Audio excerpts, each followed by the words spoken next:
اس تنقید کے دوران سیکھ سکتا ہے، معلوم کر سکتا ہے.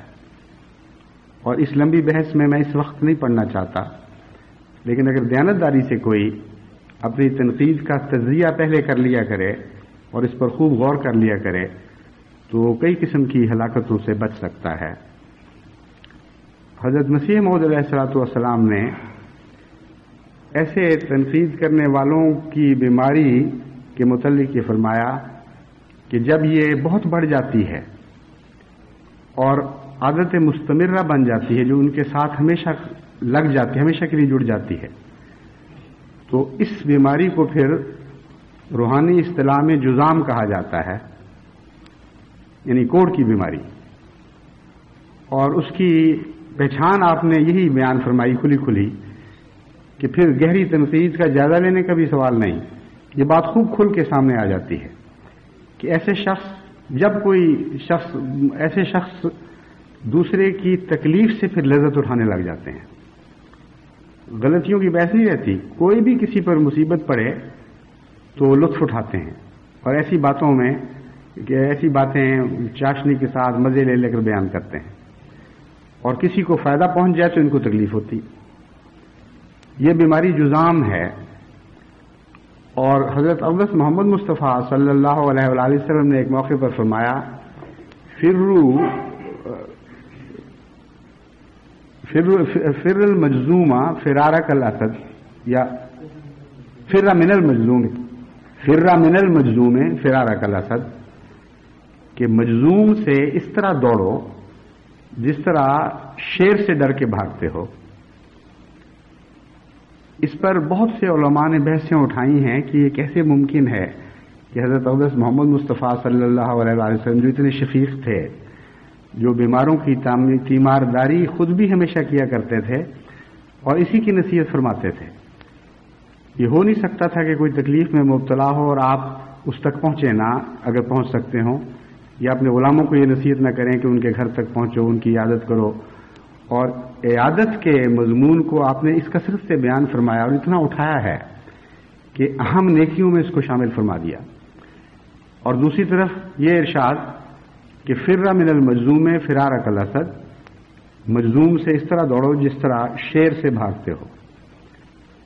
بعض علماء نے یہ ذکر کیا ہے کہ اس سے مراد روحانی بیماری ہے، اور حضرت اقدس مسیح موعود علیہ الصلوۃ والسلام نے اس بیماری کی نشاندہی بھی فرما دی ہے کہ روحانی اصطلاحوں میں مجزوم ہوتا کون ہے. بس اگر ایسے دانشور اپنے قدم وقت پر نہیں روکیں گے تو میں ان کو متنبہ کرتا ہوں کہ ان کی بیماری بڑھ کر جذام میں داخل ہو جائے گی، اور پھر اس کا علاج کوئی نہیں ہے، پھر یہ زندگی بھر ساتھ رہتی ہے. اور جس طرح کوڑھی کا ظاہری بدن بیماری کے نتیجے میں بدصورت ہوتا چلا جاتا ہے اور بدشکل ہوتا چلا جاتا ہے اور لوگ اس سے بھاگتے ہیں تباً، اسی طرح ایسا بیمار جو روحانی طور پر مظلوم ہو جائے اس سے خدا کے نیک بندے واقعتاً بھاگتے ہیں، اس سوسائٹی میں چھوڑ دیا جاتا ہے، اس سے نفرت کرنے لگ جاتے ہیں، ایسی نفرت جو بے اختیار ہے، جو سوچ کر نہیں کی جاتی. لیکن لوگ پسند نہیں کرتے کہ ایسے شخص کی مجلس میں بیٹھیں. بس جو اس حد تک پہنچ جاتے ہیں جہاں جو اڈوں کے سردار بن جاتے ہیں، وہ چونکہ جذام پھیلانے لگتے ہیں، اس لیے وہ نوجوان نسلیں جو ان باتوں کو نہیں سمجھتی ان کو میں نصیحت کرتا ہوں کہ پھر ان لوگوں کے پاس نہ جایا کریں، ان کے پاس نہ بیٹھا کریں، کیونکہ حضور اکرم صلی اللہ علیہ وآلہ وسلم نے فرمایا ہے فر من المجزوم فرارک الاسد. پھر ان کا مقدر یہی ہے کہ ان کو تنہا چھوڑ دیا جائے، ورنہ یہ اس بیماری کو آگے لگائیں گے.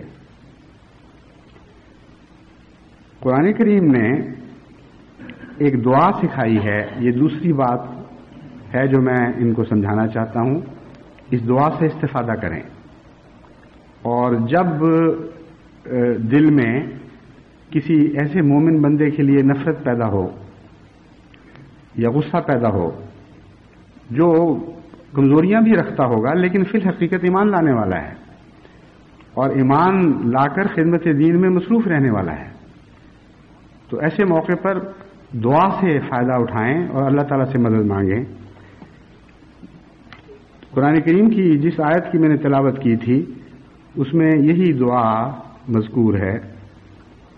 فرمایا والذین جاؤوا من بعدہم یقولون ربنا اغفر لنا ولاخواننا، کہ وہ لوگ جو انصار اور مہاجرین کے بعد آئے، کیونکہ پہلا جو مضمون ہے یہ انہی کا بیان ہو رہا ہے، یعنی جنہوں نے براہ راست حضرت اقدس محمد مصطفیٰ صلی اللہ علیہ وآلہ وسلم کی ویسی صحبت نہیں پائی جیسی مہاجرین اور انصار کو نصیب ہوئی.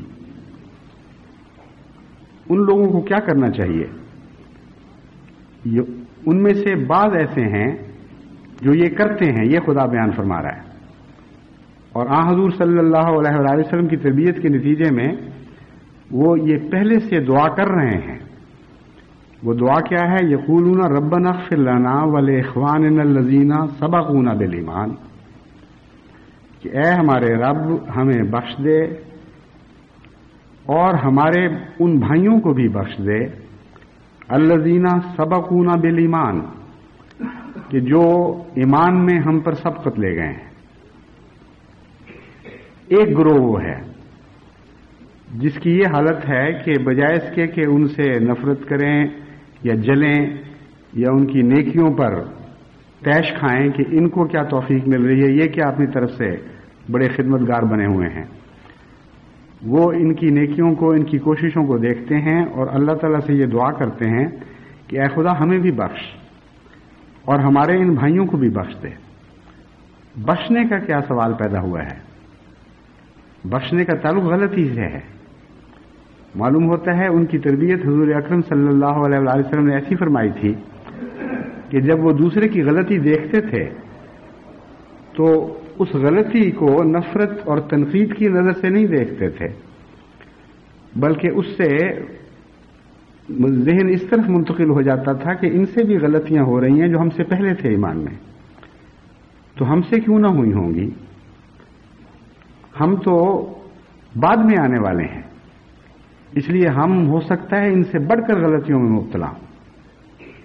تو کسی کی غلطی دیکھ کر ان کا دل استغفار کی طرف مائل ہوتا تھا، اپنے لیے بھی اور ان کے لیے بھی. سبقونا کا مضمون دو باتیں ظاہر کرتا ہے. ایک وہ جو ان آیات کے سیاق و سباق سے ظاہر ہو رہا ہے کہ زمانے کے لحاظ سے پہلے تھے، اور ایک دوسرا مضمون ہے جو مستقل لفظ سبق میں داخل ہے، اور وہ ہے سبقت لے جانا، آگے بڑھ جانا. تو اس دعا کو ان دونوں مفہوموں کو سامنے رکھ کر کرنا چاہیے. یہ دعا صرف ان لوگوں کے لیے سے تعلق میں نہیں ہے جو پہلے زمانے کے لحاظ سے پہلے تھے، بلکہ ان لوگوں سے تعلق میں بھی ہے جو نیکیوں میں کسی لحاظ سے سبقت لے جا رہے ہیں.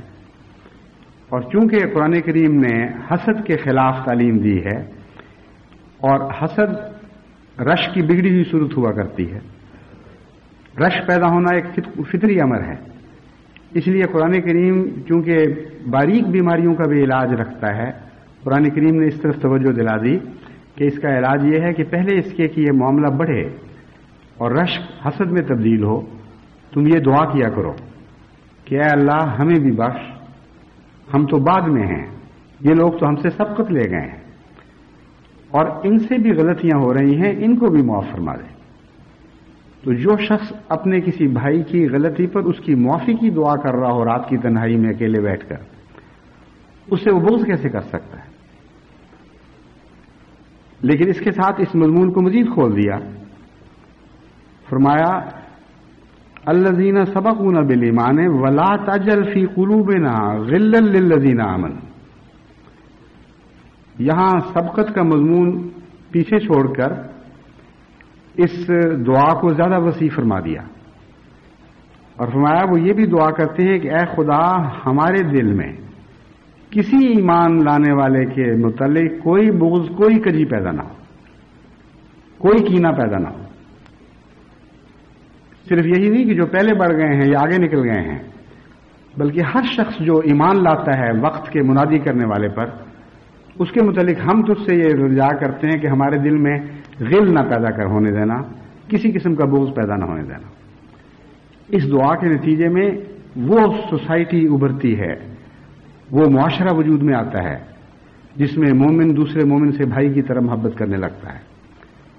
اور وہ دعائیں بھی قرآن کریم میں بیان ہیں، وہ مضمون بھی الگ بیان ہیں، لیکن یہ وہ ابتدائی منزل ہے جس سے دل اس حد تک صاف ہو جاتا ہے کہ پھر اس پر بھائی کی محبت کا نقش جم سکتا ہے. اگر غل پیدا ہو جائے تو ایسے دل پر پھر کوئی محبت کا نقش نہیں جم سکتا. تو یہ آیت دل کی صفائی سے اور تزکیے سے تعلق رکھتی ہے. اس کے بعد پھر دوسری قرآنی تعلیم آپ کے دل پر نئے نئے حسین نقش جمائے گی اور آپ کو اپنے مومن بھائیوں کے لیے اپنے دلوں میں بے انتہا محبت محسوس ہوگی. تو یہ دو نصیحتیں ہیں ان کے لیے ہیں جو کسی قسم کے غل کا رجحان اپنے بھائیوں کے لیے رکھتے ہیں. اللہ ان کی دانشوری کو صحیح رستوں پر چلائے اور انہیں وہ عرفان نصیب کرے جو حقیقی دانشوری ہے. کیونکہ دانشوری صرف عقل کا نام نہیں ہے، دانشوری عرفان کا نام ہے حقیقت میں، اور اس کے نتیجے میں عقل کے ساتھ دل کا تعلق قائم ہو جاتا ہے اور اس میں ایک لذت پیدا ہو جاتی ہے. دوسرا، میں نے بالعموم بعض کمزوریوں کی طرف اشارہ کیا تھا اور بتایا تھا کہ یہ کمزوریاں بیرونی معاشرے سے لازماً ہمارے معاشرے میں سرایت کرنے کا رجحان رکھتی ہیں اور ہمیں ان کے خلاف ایک عظیم الشان جہاد کرنا چاہیے. کچھ منتظمہ کو مخاطب کرتے ہوئے باتیں سمجھائی تھیں اور کچھ افراد کو مخاطب کرتے ہوئے سمجھانے کا سلسلہ شروع کیا تھا. میں اپنے وقت کی رعایت سے ایک بات آج کہنا چاہتا ہوں کہ جس طرح لفظ فرہ استعمال ہوا ہے مظلوم کے تعلق میں،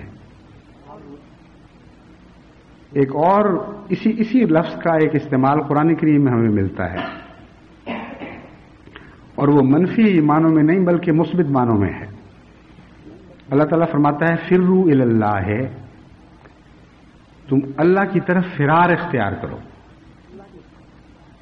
فرار کس چیز سے ہوتا ہے؟ فرار ہمیشہ خوف سے پیدا ہوتا ہے. عربی میں جو لفظ فرار ہے اس میں اس کے ایک طرف خوف کا عنصر پایا جاتا ہے، کسی چیز سے بدک کر دوڑ کر گھبرا کر دوسری طرف بھاگنا.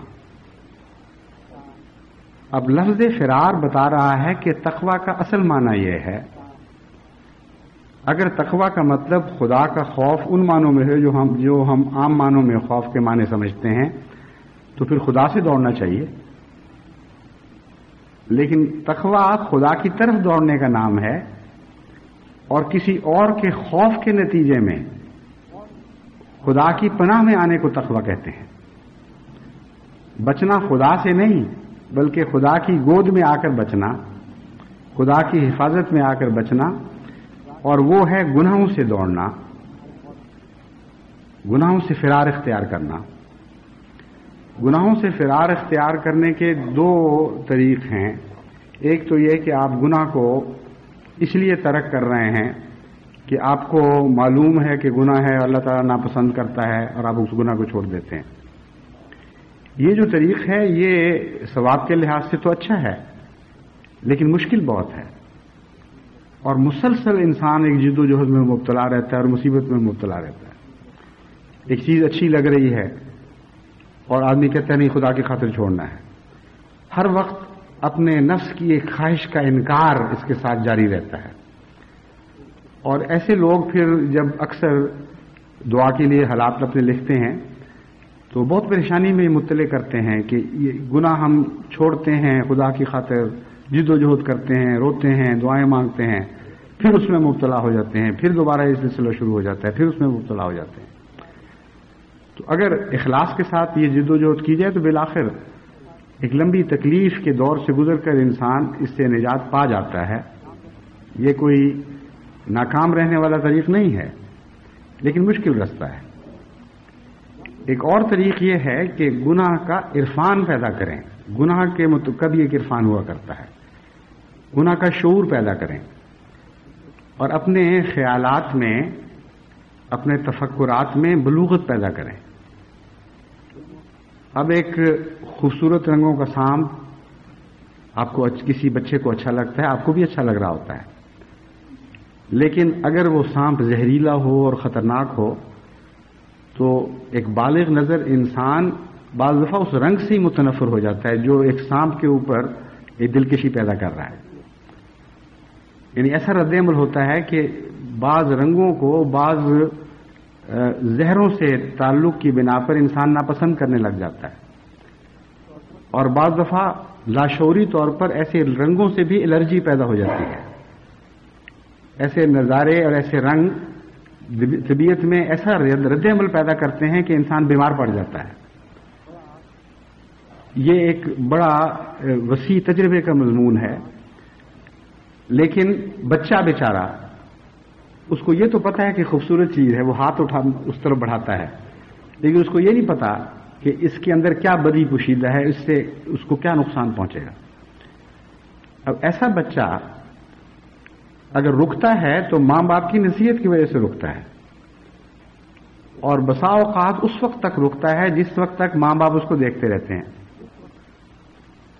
جب اس کا یہ شعور کہ ماں باپ مجھے دیکھ رہے ہیں اس کا ساتھ چھوڑ دے، اور وہ واقعتاً یا اپنے خیال میں یہ سمجھ رہا ہو کہ میں ماں باپ کی نظر سے الگ ہو گیا ہوں، تو کوئی بعید نہیں کہ وہ اسی سانپ کے منہ میں پھر ہاتھ مار دے. انسان کی بھی یہی کیفیت ہے، ہر لمحہ ہر وقت خدا کو حاضر سمجھنا یہ بہت مشکل کام ہے، اور بہت لمبا تجربہ اور دعا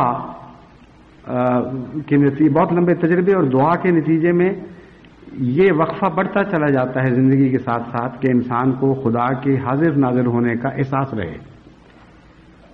اور اس منزل سے پہلے اتنے مراحل ہیں کہ بعض انسانوں کی زندگی میں بعض دفعہ سالوں میں ایک لمحہ ایسا آتا ہے جس میں ان کو خدا کے وجود کا شعور پیدا ہوتا ہے، اور پھر وہ بھول جاتے ہیں. بعضوں کی زندگی میں مہینوں میں آتا ہے، بعضوں کی زندگی میں ہفتوں میں آتا ہے، بعضوں کی زندگی میں روز ایسے لمحے آنے لگتے ہیں. قرآن کریم فرماتا ہے کیا ایسا لمحہ تمہارے دل پر نہیں آیا کہ خدا کے خوف، خدا کی خشیت سے تمہارے دل پارا پارا ہو جائے اور کانپنے لگ جائیں.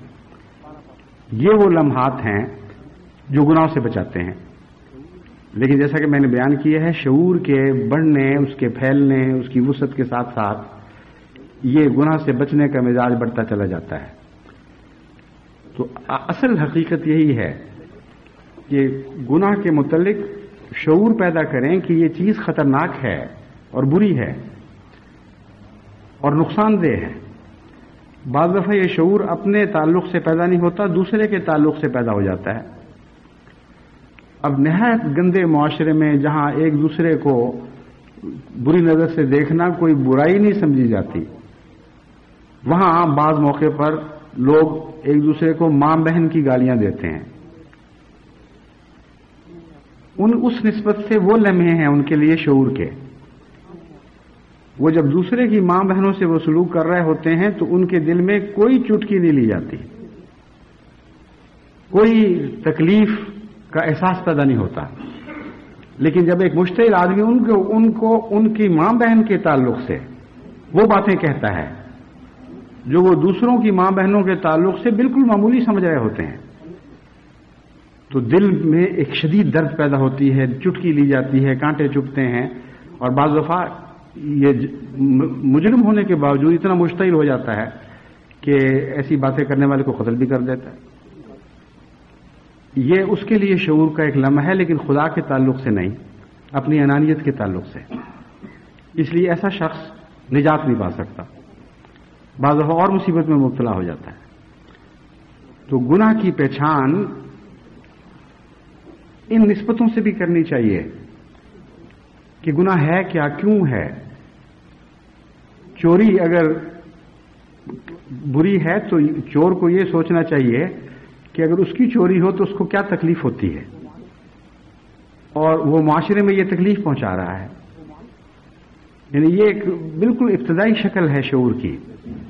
لیکن حقیقت یہ ہے کہ وہ انسان جو اولو الالباب ہو، اس کو خدا تعالیٰ ایسے فہم عطا کرتا چلا جاتا ہے اور اس کی نظر کو ایسی باریکی عطا کرتا چلا جاتا ہے کہ وہ گناہوں کی تہ تک پہنچ کر ان کا شعور حاصل کرنے لگتا ہے، اور جب شعور حاصل کر لے تو پھر یہ جد و جہد ختم ہو جاتی ہے کہ خدا نے منع کیا ہوا اس لیے میں نے انگلی نہیں ڈالنی اس شیطان کے منہ میں. پھر انسان خود متنفر ہونے لگتا ہے ان چیزوں میں جہاں وہ پہلے لذت پاتا تھا، ان میں لذت نہیں رہتی، بلکہ گھبراہٹ پیدا ہو جاتی ہے، خوف پیدا ہو جاتا ہے. اس لیے بچپن سے ماں باپ کو گناہوں کے مضمون کو اپنی اولاد کو اس طرح سمجھانا چاہیے کہ گناہ کا شعور پیدا ہو جائے. خاص طور پر یہ نسخہ مغربی سوسائٹی میں استعمال کرنے کے لیے بہت ہی اہمیت رکھتا ہے. یہاں آپ جتنا بھی چاہیں اپنی اولاد کو مغربی معاشرے سے بچانے کی کوشش کرتے چلے جائیں، اگر وہ شعور سے آ رہی ہیں تو ان کے زندگی کے اکثر لمحات ایسے ہیں جبکہ وہ سمجھتے ہیں کہ نہ ماں باپ ہمیں دیکھ رہے ہیں، نہ ہمارا خدا ہمیں دیکھ رہا ہے. پھر لذت جس طرف ان کو کھینچے گی وہ لازماً اس طرف جائیں گے، کوئی دنیا کی طاقت ان کو روک نہیں سکتی. اس لیے گناہوں کا شعور اولاد کے دل میں پیدا کرنا اور ان کی تربیت کرنا اس معاملے سے کہ کوئی چیز کیوں منع ہے، اس میں کیا خرابیاں ہیں، اور بعض دفعہ چھوٹے چھوٹے تجربوں کے ذریعے ان کو ان خرابیوں کا احساس دلانا، یہ ہے جس کا تعلیم کی حکمت سے تعلق ہے. بس اسی لیے حضرت اقدس محمد مصطفیٰ صلی اللہ علیہ وآلہ وسلم کو جو دنیا کا سب سے بڑا مزکی قرار دیا گیا، تو آپ کی تعریف میں یہ بات داخل فرمائی کہ یعلمہم الکتاب والحکمہ وَإِن كَانُوا مِن قَبْلُ لَفِي ضَلَالٍ مُبِينٍ. اس شان کا مزکی آیا ہے کہ محض تعلیم پر اکتفا نہیں کرتا بلکہ تعلیم کی حکمتیں بھی بیان فرماتا ہے، ان کو سمجھاتا ہے، ان کے دل کے ساتھ ان کے دماغ کو قائل کرتا ہے، یہاں تک کہ وہ گناہ کو گناہ سمجھ کر، ایک زہر سمجھ کر دیکھنے لگ جاتے ہیں، اس کو پہچاننے لگ جاتے ہیں، اور اس سے وہ اس طرح بھاگتے ہیں جس طرح مجذوم سے بھاگنے کا حکم ہے. بس فروا الی اللہ کا یہ مطلب ہے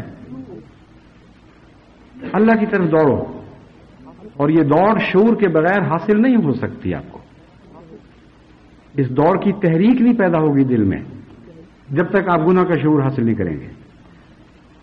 یہ وہ مستقل چیزیں ہیں جن کے بغیر ہماری سوسائٹی لمبے عرصے تک سنبھالی نہیں جا سکتی.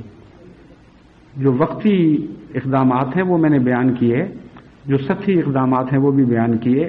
یہ بھی بتایا کہ بعض دفعہ جراحی کی بھی ضرورت پیش آئے گی، بعض ایسے بھی لوگ ہوں گے جن کو آپ مظلوم سمجھ کر ان کی سوسائٹی میں جانا چھوڑ دیں. لیکن یہ نسبتاً سطحی باتیں ہیں. اصل بنیادی اور گہری بات یہی ہے کہ گناہ کے شعور سے ایک روحانی فراست نصیب ہوتی ہے. دونوں طرف معرفت کی ضرورت ہے، ایک معرفت دوسرے کی معرفت کو بڑھاتی ہے. اس لیے گناہ کا شعور حاصل کریں تو آپ فروا الی اللہ کی حالت میں داخل ہو جائیں گے. خود بخود یہ شعور آپ کو دوڑائے گا اپنے خدا کی طرف، اور کہیں اور پناہ نہیں ملے گی. یہی ہے بنیادی مفہوم تقویٰ کا، جس کو سمجھے بغیر انسان کی سچی اصلاح ممکن نہیں. اللہ تعالیٰ جماعت کو بالعموم ساری دنیا میں توفیق بخشے کہ جس عظیم اور نازک اور تاریخی اور نہایت اہم دور سے ہم گزر رہے ہیں اس کے تقاضے پورے کریں خدا کی عطا کردہ توفیق کے ساتھ، اور گناہوں کو چھوڑیں لذت کے ساتھ، تکلیف اور مصیبت کے ساتھ نہیں، بلکہ پورے کامل اطمینان کے ساتھ کہ ہاں اب ہم امن میں آ گئے ہیں، اور یہ امن خدا کی گود کے سوا اور کہیں نصیب نہیں ہو سکتا.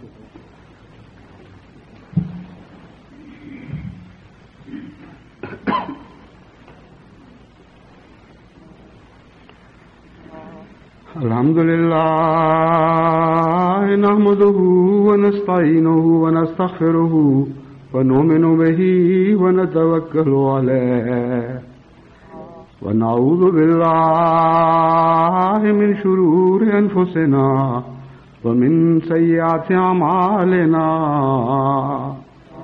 من یهده اللہ فلا مضل له ومن یضللہ فلا هادی له ونشهد ان لا اله الا الله وحده لا شريك له ونشهد أن محمدا